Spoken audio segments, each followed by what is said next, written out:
My name's Rick, or it used to be.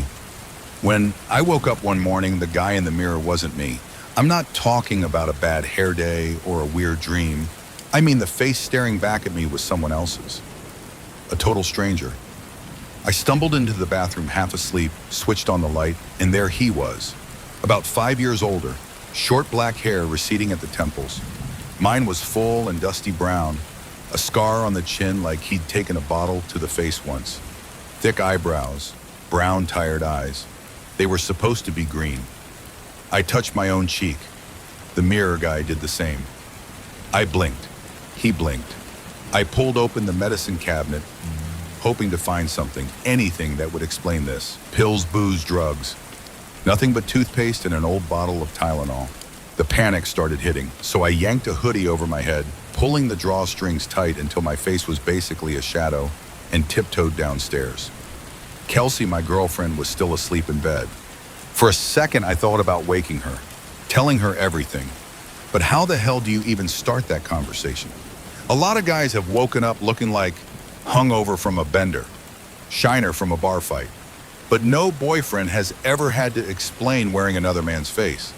I grabbed my keys instead, made it halfway across the living room when I heard her scream, "Who the hell are you?" I turned and there she was, frozen at the top of the stairs, clutching a blanket to her chest. "Kelsey, it's me," I said, voice shaking. "It's Rick.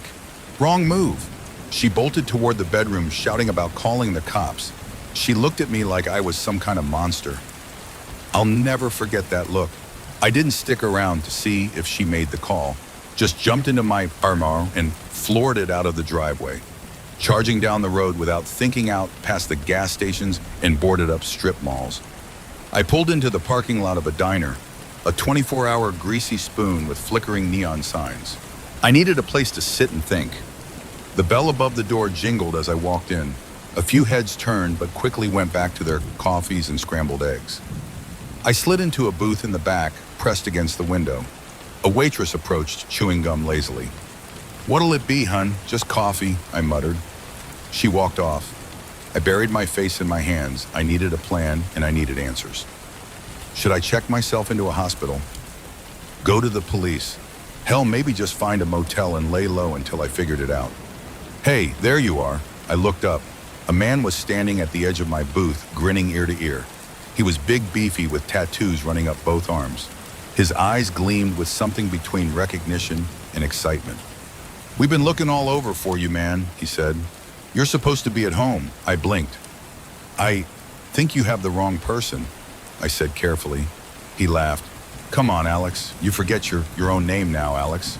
The word hit me like a slap. "Sorry," I said. "I'm a little out of it." He clapped me on the back hard enough to rattle my teeth. "No way. Come on, let's get you back. Tara's worried sick." Tara, that name meant nothing to me. But right then I didn't have any better options. And maybe they would help me figure out what the hell had happened.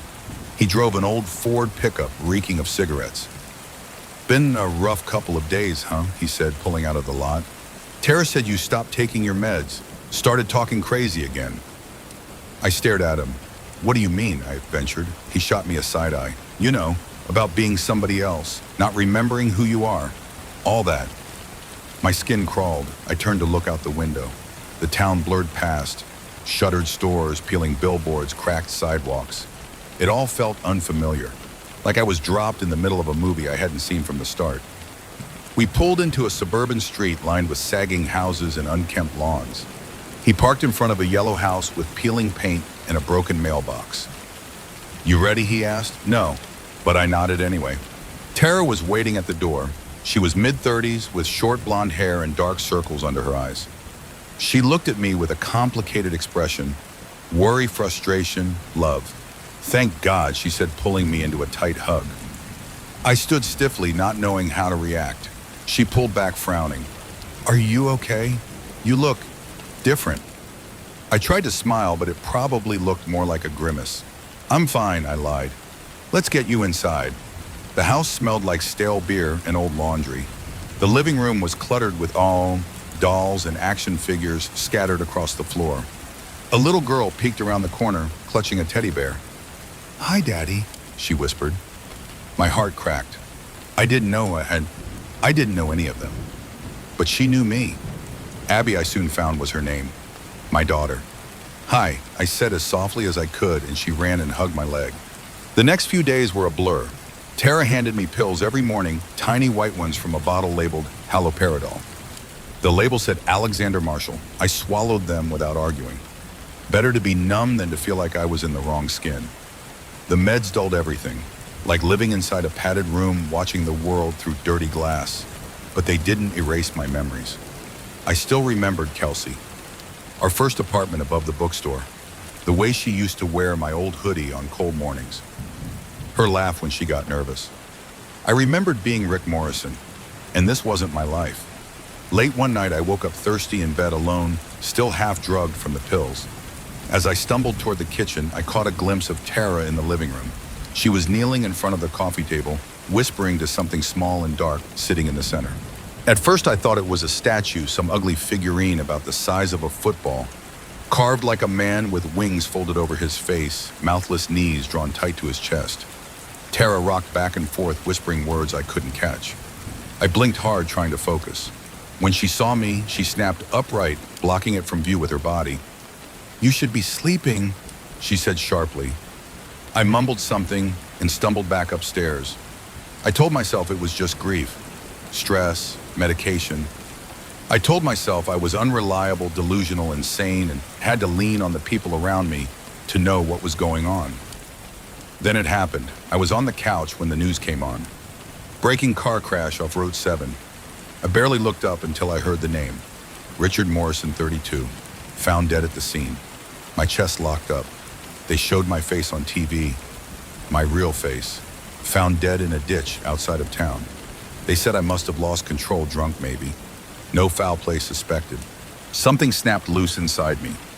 I waited until Tara and Abby were asleep, stole the keys off the kitchen counter, and drove headlights off hard in my throat.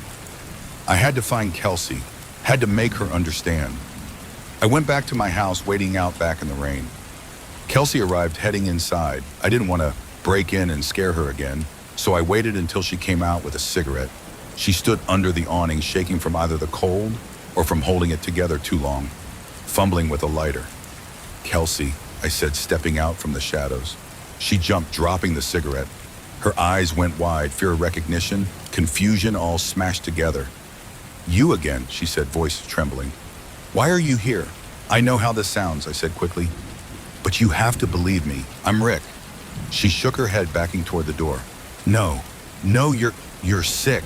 You broke into my house. You're crazy." I knew she'd say this and came prepared. "I know about the quarry," I said.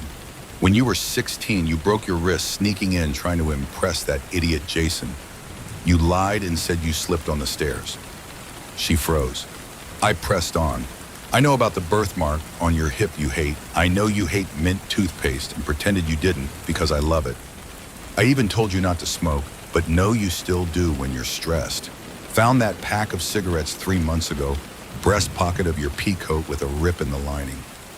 But I didn't tell you." Tears welled up in her eyes. "How?" she whispered. "I have no idea," I said. "I saw the news report, but that was my body. But I'm here, somehow. This is me." Kelsey stood there, rain dripping from her light brown hair, staring at me like she was seeing a ghost. For a long time, neither of us said anything. Finally, she broke. "Get inside," she whispered, her voice cracking. "Before someone sees you." The house was dim and cold. She didn't turn on the lights, just closed the door softly behind us and bolted it. That night, I crashed on the couch wrapped in a blanket that smelled faintly of home detergent and Kelsey's old perfume. Neither of us slept much. She sat in the armchair across from me, sipping cold coffee.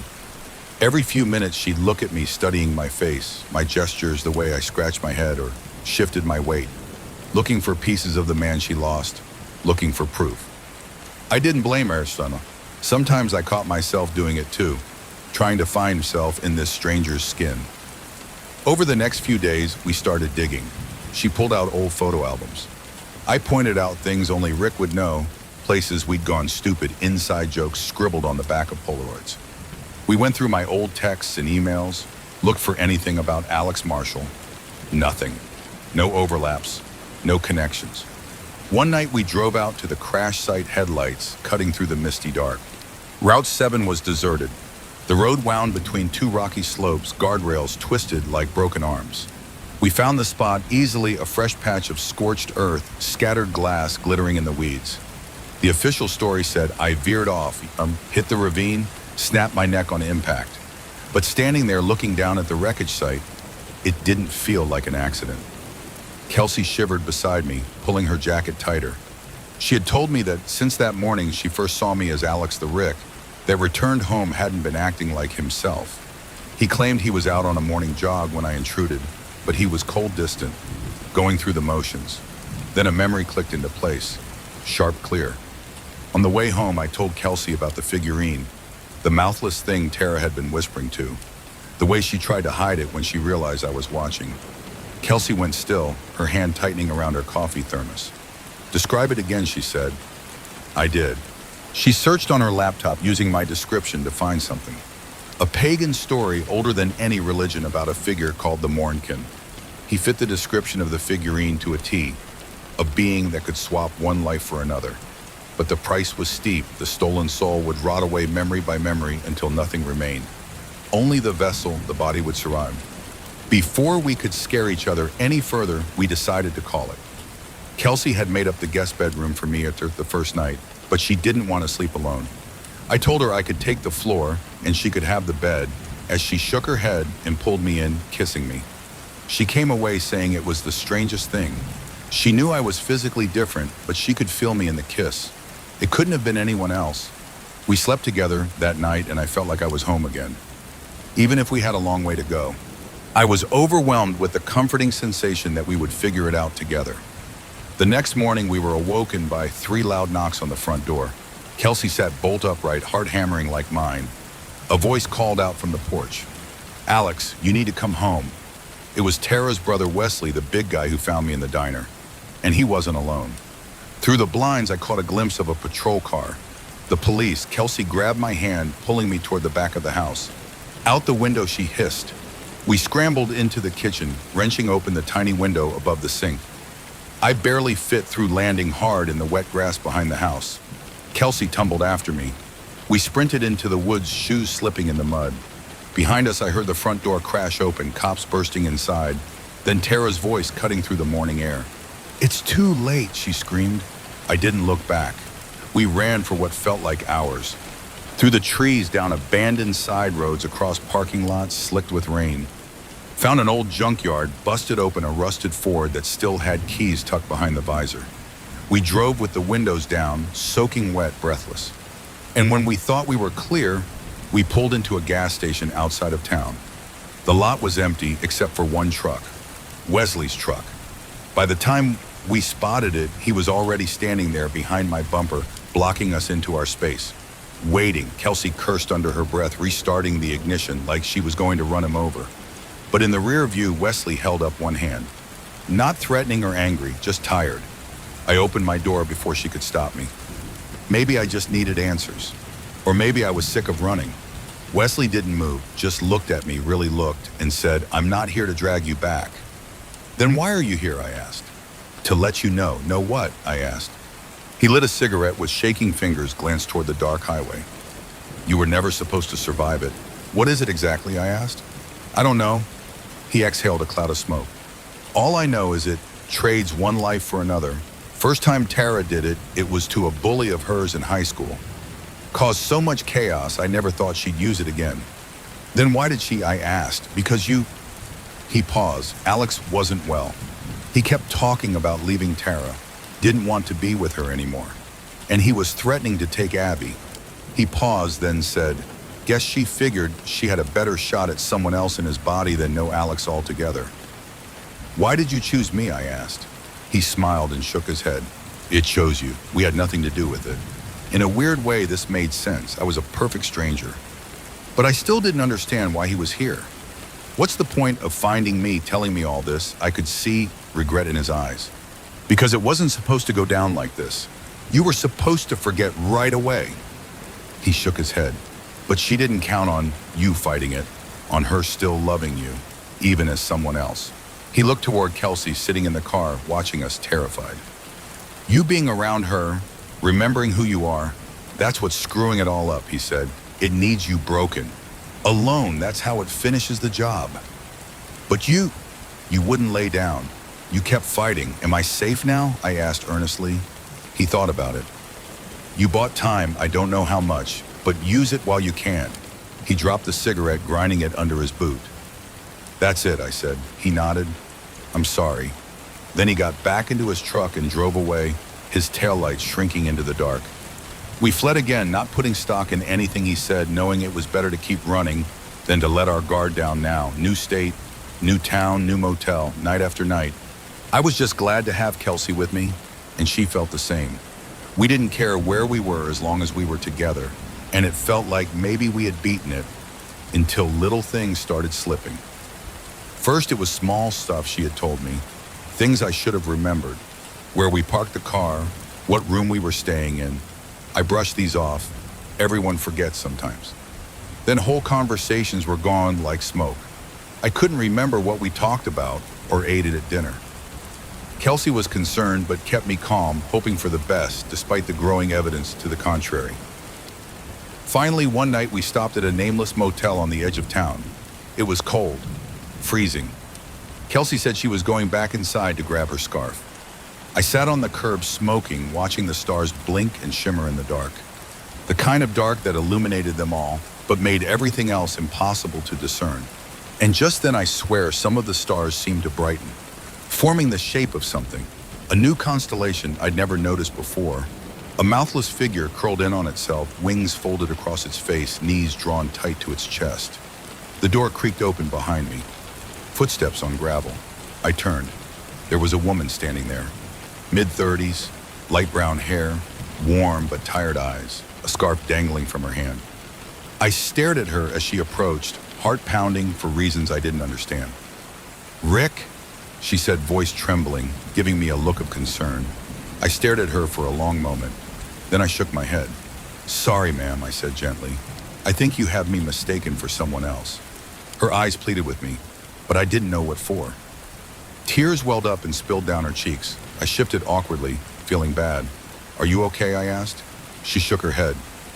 "No," I hesitated, the night pressing down around us. "Are you here alone?" I asked gently.